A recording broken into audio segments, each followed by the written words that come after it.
د پروګرام په دې صحنه کې مونږ سره زمونږ مهمان خصوصي د دې مجلس زما استاذ محترم صدر وفاق المدارس السلفیہ ناظم اعلی مرکزی جمعیت اہل الحدیث KPK او د الجامعة الأثرية مدير عام شیخ عمر بن عبدالعزیز النورستانی حفظه الله هم شرکت لري هغوی ته دعوت ورکو چې خپل خطاب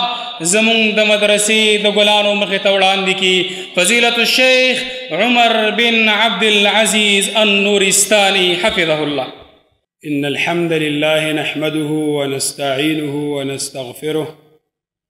ونعوذ بالله من شرور أنفسنا ومن سيئات أعمالنا من يهده الله فلا مضل له ومن يضلل فلا هادي له وأشهد أن لا إله إلا الله وحده لا شريك له وأشهد أن محمدا عبده ورسوله. أما بعد فأعوذ بالله من الشيطان الرجيم. يعلمون ظاهرا من الحياة الدنيا وهم عن الآخرة هم غافلون. زما محترم و معزز علماء کرام اسٹیج باندې ناس او طلباء کرامو نن د الشیخ غلام الله رحمتی رحمه الله او د الشیخ عبدالحمید رحمتی رحمه الله په جامعه کې د دغې دستاربندۍ په موقع باندې ستاسو په وړاندې ما ته چې کومه موضوع د دیو د طرف نه ملاو شوې وه په هغې باندې د لبکشایي کوشش به کومه. ټولو نه اول زه د دې ادارې منصوبینو ته اراکینو ته او بیا خاص کر دغه ګلالي فارغان چې کوم نن د فراغت په منصب ته رسیږي دیو ته مبارکي وایم. الله رب العالمین دې دغه جامعه دغه مرکز تل د پاره قائم او دائم لري. زما محترمو ما ته موضوع راکړه شوې وه اهمیت المدارس فی المجتمع، په معاشره کې د مدارسو څه کردار دی. نو زه به دا خپله موضوع کوشش کوم چې مختصرا په یو 5 ټکو کې راګیره کړمه او تاسو ته د دې وضاحت وکړمه. زما محترمو په دې خبره کې هیڅ شک نشته دی چې د دینی مدارس طلبا دي که طالبات دي، که معلمین دي که معلمات دي، که مبلغین دي که مبلغات دي، که حفاظ دي او که حافظات دي، که قاریان دي او که قاریات دي، علماء کرام دي که مفتیان عظام دي او که مشایخ عظام دي، دا ټول د اصحاب الصفا او د علوم نبوي وارثان او امین دي. دا دینی مدارس د اسلام لومبنۍ یونیورسټیانې دي او دغه اصحاب الصفا د دغه یونیورسټۍ نه د دغه ځای نه چې کوم دی نو دغه صحابه دیو د مدارسو تعلیم حاصل کړی دی او د میدان ته راوتي دي. په حقیقت ته چې وګورو نو په دې مدارسو کې چې کوم تعلیم ورکولی کېږي د دې ابتدا د اسمانونو نه شوې ده، د آدم علیه السلام نه، او انتهای چې کوم دی نو په اصحاب صفه باندې شوې ده. کوم کس چې د دغې شي فرمانبرداره شي نو هغه ته په معاشره کې د اوسېدو طور او طریقه معلومه شي. لیکن بیا چې وخت تېرېدو سره سره چې کوم دی نو دا تعلیم په 2-3 قسمه باندې تقسیم شو. دنیاوي تعلیم حاصلولو والا هغې د دینی تعلیم د حاصلولو والاو پورې مسخرې کوي، استهزا کوي او داسې وایي چې دا د جهالت یونیورسټیانې دي. د دیو دغه الزامات د دیو دغه خبرې دا سراسر بې بنیاده خبرې دي کوم چې دیو په دینی مدارسو باندې لګوي. که عملی طور باندې مونږ او تاسو وګورو نو که دا کالجونه دي که یونیورسټیانې دي که عدالتونه دي که پارلیمنټ دی او که دا افسران دي که تجار دي په دې باندې چې کوم دی نو ټول هغه طبقه ناسته ده چې کوم دنیاوي تعلیم کړی دی او په دې دنیاوي تعلیم کې چې کوم دی نو وړاندې دي لیکن دا مدارس چې دي دا د هغې خلکو په لاس کې دي چې هغوی په مشکلاتو کې وخت تېر کړی دی هغوی په غربت او په فقر کې وخت تېر کړی دی او حقیقت دا دی دغه یونیورسټو والا دغه د پارلیمنټ خلک دغه تجاران دا ټول دغه مدارسو ته او دغه مساجدو ته محتاج دي زما محترمو د دې دینی مدارس ابتدا کله وشوه تاریخ یې څه شی دی ډېر خلک دا ګمان کوي چې دا مدارس نن سبانه ایجاد دی 100 کاله 50 کاله یا 1.5 سال کال مخکې چې کوم دی د دې ایجاد شوی دی لیکن زما محترمو د کائنات ټولو نه اولنۍ مدرسه د هغې بنیاد په عرش عظیم باندې ایښودی شوی دی د هغې ړومبنی شاګرد آدم علیه السلام او خپل الله سبحانه وتعالی د هغې معلم الله په قرآن کې فرمایي وعلم آدم الأسماء كلها ثم عرضهم على الملائكة فقال أنبئوني بأسماء هؤلاء إن كنتم صادقين آدم علیه السلام ته الله عز وجل د هغه شیزونو نومونه وښوده او بیا په مقابله کې فرشتو ته یې ویلې هغې ته یې پیش کړه ورته ویې تاسو دا نومونه ما ته وښایه که چېرته تاسو رښتیني یئ نو زما محترمو د دې مطلب دا دی چې په مدرسه کې که یو طالب علم او یو استاذ وي نو هغه به مدرسه وي لہذا د پخوانه د مدرسې بنیاد چې کوم دی نو هغه په اسمانونو کې ایښودی شوی دی دویمه مدرسه هغه د صفې مدرسه وه صفه دا په مسجد نبوي کې شاته حصه کې یو اوچت ځای و چې هلته کې به دا صحابه پاتې کېدل یا به بهر نه چې کوم میلمانه راغلل هغوی به پاتې کېدل یا هغه صحابه چې غریب و فقرا و هغوی به په هغې ځای کې اوسېدل د هغې مقصد دا و چې دی د الله عبادت وکړي او د محمد رسول الله صلی الله علیه وسلم قربت حاصل کړي په دې کې ډېر هغه و چې د مهاجرینو د مکې نه راغلي او د فقر او د غنا ژوند به یې تېرولو دا په مسجد نبوي کې یو اړخته ځای و چې د هغې چت د کجورو د پتې نه جوړ کړی شوی و او دې کې به هغه صحابه اوسېدل چې د هغوی کورونه نه و هغې د بغیر د اهل و عیال نه و نو دغې صحابو ته اصحاب صفه ویلی کېږي زما محترم دغه مدرسه صفه چې ده په دې کې د سبق ویلو والا صحابه کرامو تعداد 400 پورې رسیږي چې په یو وخت کې به 80 کسانو به په دغه ځای کې سبق ویلو بیا به نور دغسې ترتیب باندې به چلیدل دا خلک ډېر زیات غریبانانو اهل صفه دا د اسلام میلمانه و دوی به د چا خواله نه تلل نه به د چا نه مال اخیسته او نه به چا سره اوسېدل بلکې چا به که چېرته څه صدقه راولېږله نبي علیه السلام ته نو نبي علیه السلام به هغه صدقه ټوله دغه اصحاب صفو ته حواله کړه چې دا وخورئ او چې کله به نبي علیه السلام ته څه تحفه راغلله نو دا ټول اصحاب صفه به یې راوغوښتل او ځان سره به یې کېنول خپله به یې وخوړله او هغوی له به یې امتنه ورکړل همدارنګه چې چېرته به د دعوت او د تبلیغ ضرورت شو نو دغه صحابو نه به یې کسان ولېږل د دې صفه صحابو نه چې لاړ شي فلاني ځای کې دعوت او تبلیغ وکړي قرآن عظیم الشان او احادیث د دغې شیونو نه ډک دی همدارنګه زما محترمو درېیمه مدرسه هغه په صحن د ابوبکر رضی الله تعالی عنه کې وه چې ابوبکر رضی الله تعالی عنه د کور مخې ته یو اوچت ځای و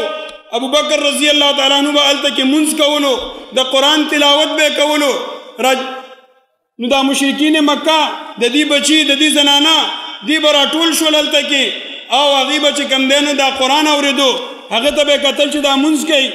نو په مشرکین مکه باندې دا خبره ښه ونه لګېده نو هغې چې کوم دی نو ابوبکر رضی الله عنه چې دا جومات دغه ځای دې ختم کا همدارنګه زما محترمو بله مدرسه دار ارقم وه چې هغه په د صفا په ویښ کې چې کوم دی نو قایم و چې هلته کې به مسلمانان او مسلمانانې زنانه راټولېدلې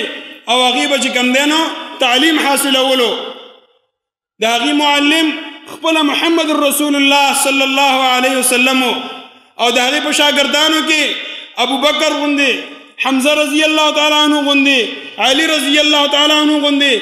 عمر رضی الله تعالی عنه غوندې عثمان رضی الله تعالی عنه غوندې شاګردان موجودو عمر رضی الله تعالی عنه فرمایي چې موږ به یو یا دو صحابه به داسې خلکو کره به لاړلو چې هغه به صاحب حیثیت و هلته کې به اوسېدلو هغې به چې کوم دی نو موږ له خوراک څښاک او زموږ خیال به یې ساتلو همدارنګه زما محترم په مدینه منوره کې مدرسې د مدینه یا مدرسه مصعب بن عمیر هغه هم قایم وه کله چې نبی علیه الصلاة والسلام د مکې نه مصعب بن عمیر او ابن ام مکتوم رضی الله عنهما دواړه راولېږل مدینې ته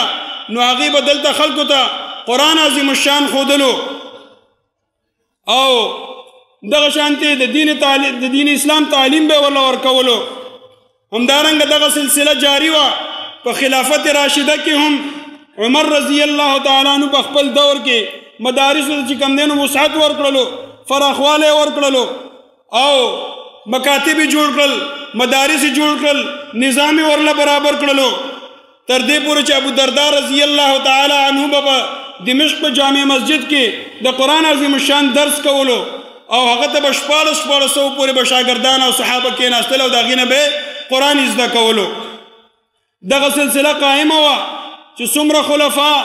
څومره عمرا رالل هغوی دغې مدارسو له وسعت ورکړلو دغه مدارس فراخه کړل او په دې کې چې کوم دی نو امیر خلکو به د هغې کسانو خیال ساتلو چې هغې ته به یې کتل چې دا غریبان دي دا علم حاصلوي او د دې دا ضروریات دي هغه ضروریات به یې پوره کول ولا او الحمدلله تر نن تاریخه پورې دغه سلسله جاري ده زما محترمو درېمه نقطه هغه دا چې په دې دیني مدارسو کې د څه شي تعلیم کیږي په دینی مدارسو کې زمونږ په دې خلکو کې یو فکر پروت دی یو سوچ پروت دی یو خلش موجود دی هغې دا وی پته نه لګي چې په دې دیني مدارسو کې څه ښودلی کیږي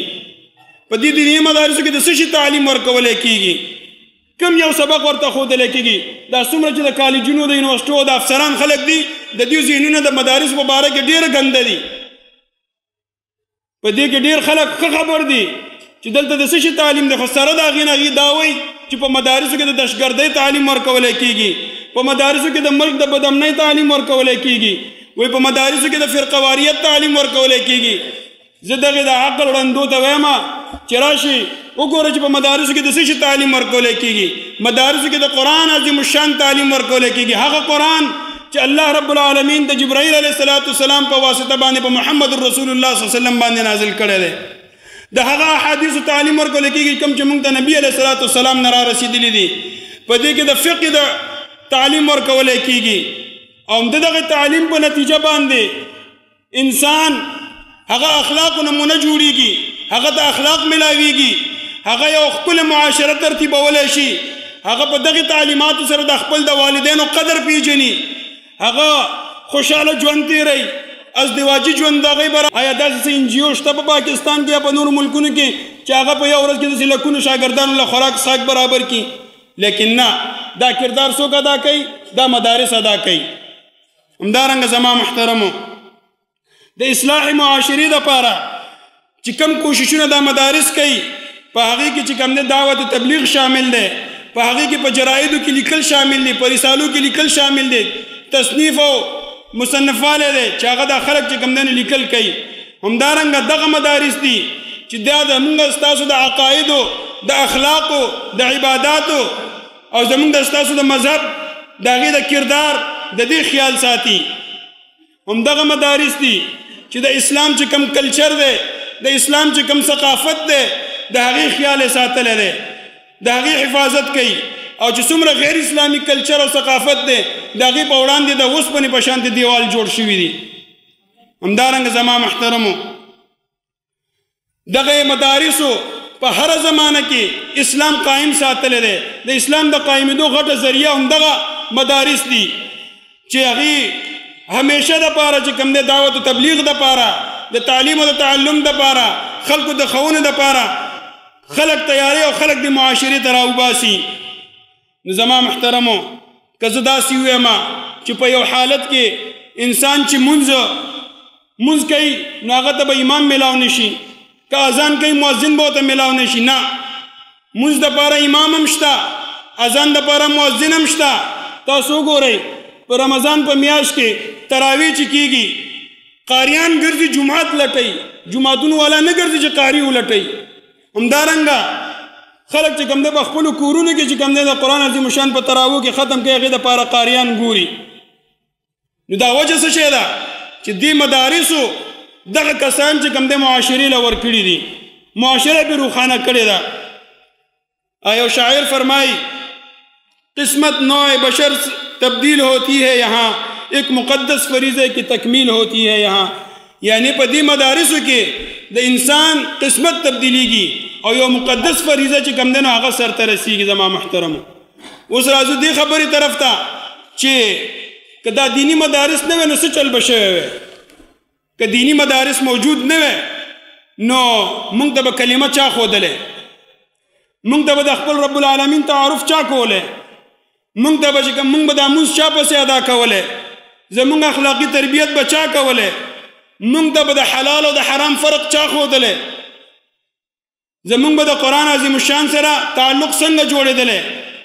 نو که چېرته موږ دا دینی مدارس نه وی او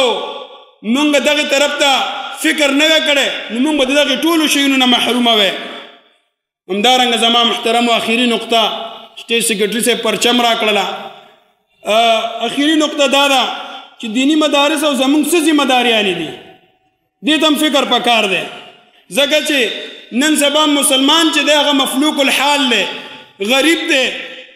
او په معاشره کې چې کوم دی نو بې حیایي فحاشي دا زموږ او ستاسو معمول جوړه شوې ده. هر سړی چې کوم دی نو په یو نه یو ګناه کې اخته دی او مسلمانانو کې احساس د ګناه چې کوم دی هغه ختمه شوې ده او هغې ګناه لره معمولي ګڼي، هېڅ سوچ ورته نه کوي. او په مسلمانانو کې توحید ناپید شوی دی او شرک پکې چې کوم دی عام شوی دی. خلک ځي زیارتونو ته کینی، بزرګانو ته کینی، باباګانو ته ورځي، هغې نه چې کوم دی خپل رزق، خپله شفا، ځان دپاره د برکت، ځان دپاره د اولاد سوال کوي. د مسلمانانو په دغه حالت باندې الله عز وجل فرمایي وما قدر الله حق قدره، دیو د الله عز وجل حقیقي قدر نه دی پیژندلی. زما محترم، نو که چېرته موږ د معاشرې دغې حالاتو ته وګورو او بیا دغسې خلکو ته وګورو چې هغې د مدرسو په خلاف خبرې هم کوي، مدرسو په خلاف طعن و تشنج کوي، مدرسو ته بد رد وایي او خپلو جبو له چې کوم دی لګام نه ورکوي او چې کوم ځای کې ورته موقع میلاوي کې مدرسې پسې خبرې کوي، نو په داسې حالاتو کې زموږ هم یو څو ذمهداریانې جوړېږي. هغه دا لومبنۍ ذمهداري دا ده چې د مدارسو دپاره باید چې موږ او تاسو خپل زړونه صفا کړو او دغه مدارس د اسلام قلعه وګڼو، د دغې مدارسو خدمت وکړو. دویمه ذمهداري دا ده چې دغه مدارس اسلامیه دا زموږ د هدایت ذریعه ده او دا خبره موږ تسلیم کړو چې په معاشره کې امن و امان، اخلاقی روایات او چې څه خوشحالي ده دا د دغې مدارسو د مساجدو په برکت باندې ده. درېیمه ذمهداري هغه دا ده چې موږ خپل څومره مابیني اختلافات دي، جنگ جګړې دي، د هغې حل دپاره مدارسو طرف ته، مساجدو طرف ته رجوع وکړو.